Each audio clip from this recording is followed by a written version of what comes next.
Welcome back to Movie Insights. Today I will show you a crime, drama, mystery film from 2007 titled Awake. Spoilers ahead. Watch out and take care. Each year, over 21 million people receive general anesthesia. The vast majority go to sleep peacefully, and they remember nothing. 30,000 of these people, however, are not so fortunate. They find themselves unable to sleep, trapped in a phenomenon known as anesthesia awareness. These victims are completely paralyzed and cannot scream for help. They are awake. Clayton Beresford Jr. is one of those people, but his surgeon, Dr. Jack Harper, doesn't know this.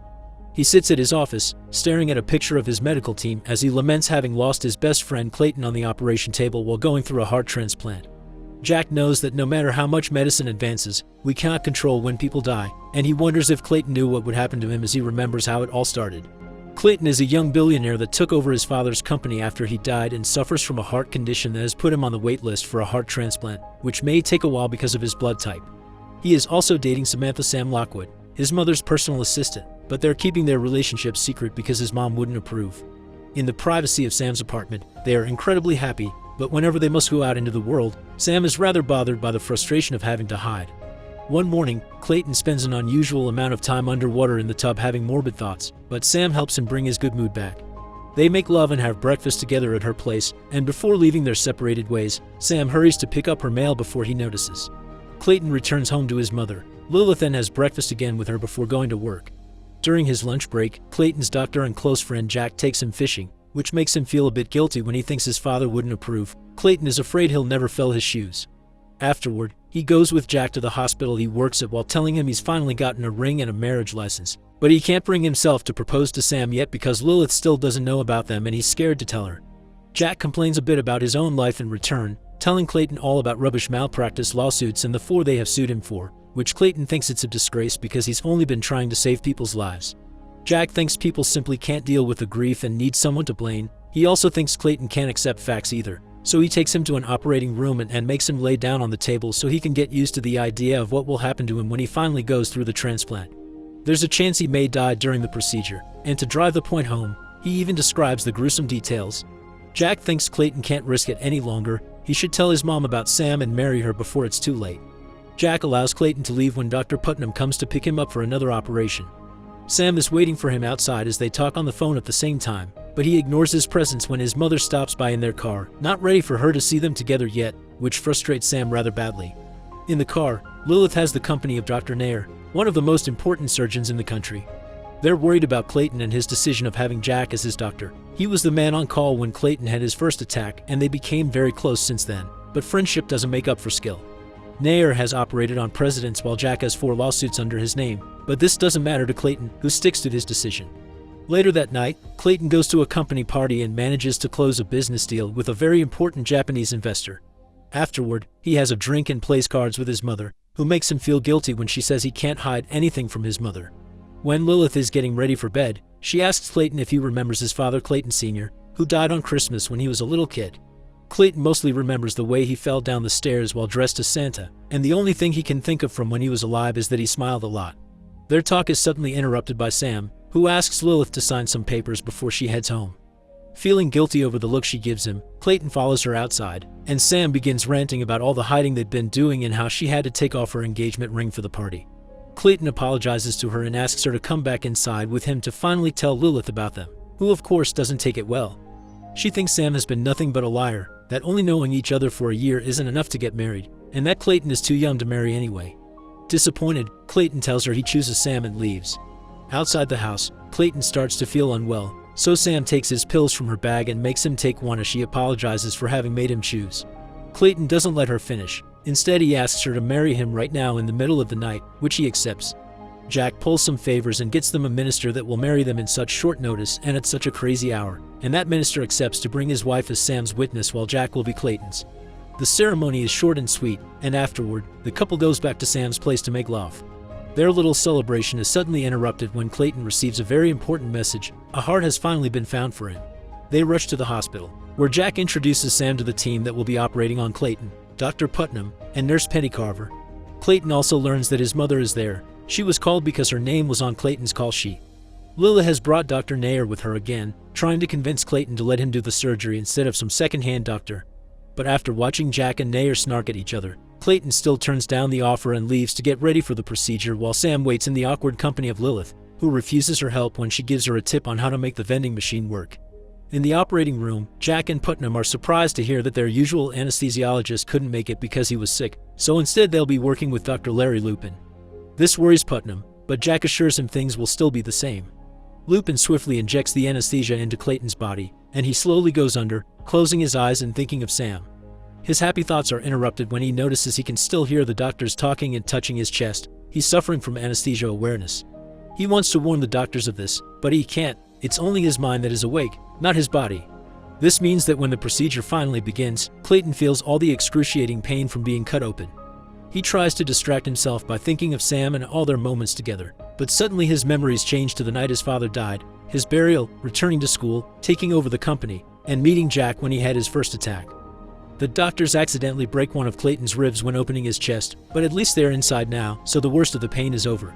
Clayton continues to think about the day he met Jack, how he invited him to his office after the operation because allegedly he likes to do a follow-up with patients he saved. Those memories are followed by Sam being hired by his mother and how they got to know each other better. This helps him ignore the doctor's talk. Meanwhile, in the waiting room, Sam and Lilith are awkwardly sitting away from each other while waiting. A doctor comes by and tries to hit on Sam, saying he's seen her around before, but she cuts him off by showing him her wedding ring. This is the way Lilith learns about the wedding, causing her to get even angrier. A moment later, Sam accidentally drops her bag on the ground and a bunch of pill bottles rolls out of it. She explains to Lilith that they're all Clayton's, and he likes her carrying them around so she can stop him from eating them like candy, which could cause him to odd. She also asks to please approve of them because Clayton can't lose another parent, and Lilith finally gives in, telling Sam to take care of him as she hugs her. Back in the operating room, Clayton continues to think about Sam while the new heart arrives. Jack and Putnam tell Lupin to take a break since he won't be needed for a while, and as soon as he leaves, Jack confesses he's extremely worried because he thinks Lupin has been sent to spy on them and there's a chance someone learned they've been pushing Clayton down on the donor list. After sending Penny to keep an eye on Lupin and try to find out what happened to their usual anesthesiologist, Putnam asks Jack to stop being paranoid and follow their plan. He must poison the heart by injecting doxorubicin in it to trigger rejection and kill Clayton. Shocked by this betrayal, Clayton stands up from the operating table and disconnects his body from the bypass, but it's just an illusion. His body is still on the table, and it is his spirit that got separated. Clayton is now having an out-of-body experience. He starts thinking about all his time together with Jack and all the clues he should have seen before, like Jack always complaining about all the lawsuits from patients and their strong reaction to having a new anesthesiologist. In the waiting room, Sam tells Lilith she'll try to find out what's going on, since nobody has come to bring them any news yet. She asks a random doctor about it and is overheard by Lupin, who cuts in and tells her everything is fine. Sam is shocked to see this unknown man, especially when she notices the flask in his pocket. She points out Lupin isn't a regular worker from this hospital before rushing out of the room, taking advantage of Penny being distracted to enter the operating room and demand an explanation. Putnam tries to convince her everything is fine as Clayton's spirit begs her not to trust him, but things get strange when Sam asks for the usual anesthesiologist by name and gets angry when Penny says he backed out from their plan. It turns out Sam is part of the scheme as well, and she only married him so she could get his money, divide it among the medical team and pay off all the lawsuits. This is why a heart coincidentally appeared for him right after the wedding. Sam used to work as a nurse in Jack's team, and she changed her name when the plan began. Jack is having doubts, even if this was his idea in the first place. He thinks he'd rather be poor than go to jail, but Sam scolds him and kicks him back into action. Clayton remembers his talks with his mother and realizes she was right before the excruciating pain starts again as his heart is removed from his body. Jack grabs the new heart and is about to put it in without poisoning it, but Sam cuts in and grabs the syringe herself before putting it on Jack's hand as she points out he started at all this and dragged his team with him, so he must also finish it. She doesn't leave the operating room until she's sure everything is according to plan, and once she sees the injection is in, she goes back to Lilith and tells her she has no news. Lilith can sense something is wrong, but Sam calms her down by telling her Clayton won't die because he has too much to live for. After seeing the love of the life leaving so coldly, Clayton's real eye expels a tear. When Lupin comes back, Clayton's spirit tries to make him notice to no avail. The doctors pretend to be surprised in front of Lupin when the new heart suddenly fails, and they try to restart it by using defibrillator paddles and a shot of adrenaline, but nothing happens. Clayton is now dead.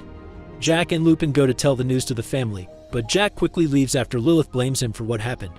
Lupin asks her for permission to turn off the bypass, which is technically keeping his body alive. The blood is being pumped by a machine. He has no heart and they can't find a new one with such rare blood type on such short notice.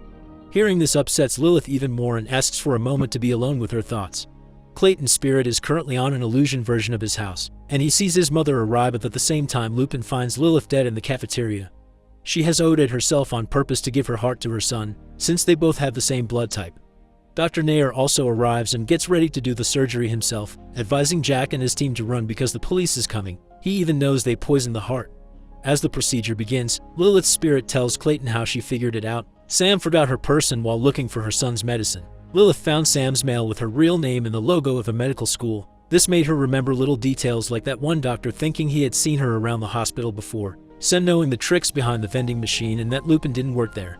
She didn't have time to warn anyone since Clayton was dying, so she did what she had to do, and her plan is a success. Nair transplants the heart with no issue and Clayton lives again. Meanwhile, Putnam and Penny try to leave, but Lupin sees them and warns the police, who immediately captures them.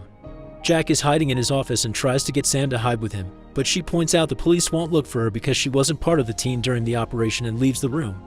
Not willing to let her get away with it, Jack goes to the door and locks it before showing her that he still has the syringe she touched, so now she is incriminated as well.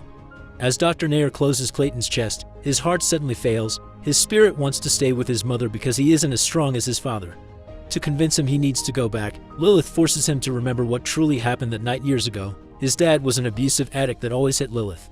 When he tried to do the same to Clayton, Lilith stabbed him with a fireplace poker, causing him to fall down the stairs. She let Clayton block the memory because she thought that would protect him from the pain, but she now realizes it only made things worse and she should have told him she never wanted Clayton to be like him. She wants him to be better and has always been proud of him. Coming to terms with this and finally finding closure, Clayton comes back to the world of the living as the doctors restart his heart with a defibrillator. Now we're back at the beginning of the story, with Jack in his office thinking about what he did to Clayton.